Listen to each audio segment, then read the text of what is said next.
Hey guys, this is Cameron with the Board Insiders here at Timberline Lodge. Another beautiful sunny day, and today I rode the Ride Burnout. So it's a straight camber with a lot of early rise to it. So right before the contact points, it just starts going up, and it's camber all the way from here to here in the middle. It's a pretty stiff board, but it was a lot of fun. One of the most stable boards I've ever ridden. So it was a lot of frozen corn snow today.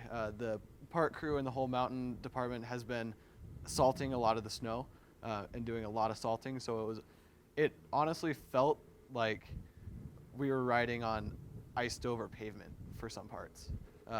Not really in the park, but sometimes just cruising around. It was real bumpy, and when you would make your turns, it would always just sound like you're turning on pavement.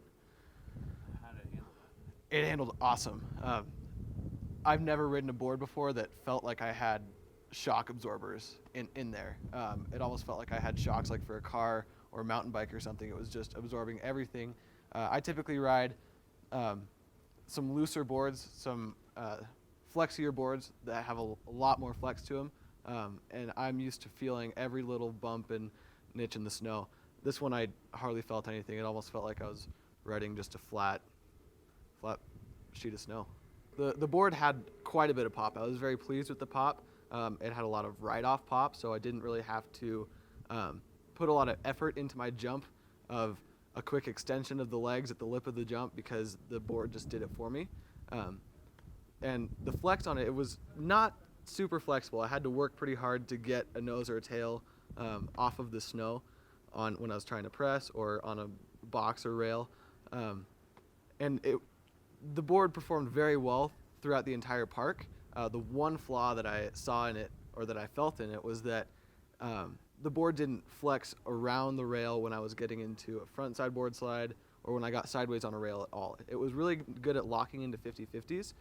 However, I was missing that lack of flexing around the rail. On the board, it actually says charge fast.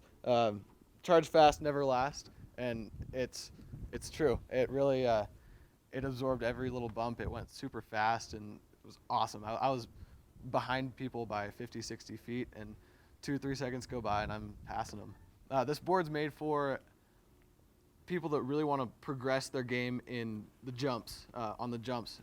Like I said, it kind of had a little bit of a flaw on the rails and not flexing around the rails. I felt a little bit squirrely on those rails. However, on the jumps, it almost landed the tricks for me when I caught them around. So this is replacing Seb Toot's Buck Up, and I totally understand why he likes this board. It's totally his style of riding. He does a lot of big urban stuff and that require a stiffer board for those landings, and I completely understand why he would like that, because he needs something a little bit stiffer to stomp all that stuff when the landing isn't there built for you. I gave this board a shred credit of a 92 just because it did super awesome on the all mountain.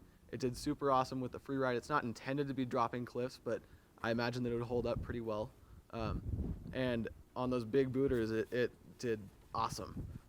Like I said, it landed the tricks for me, and I had a really good time on this board. For the latest snowboard reviews, check out boardinsiders.com.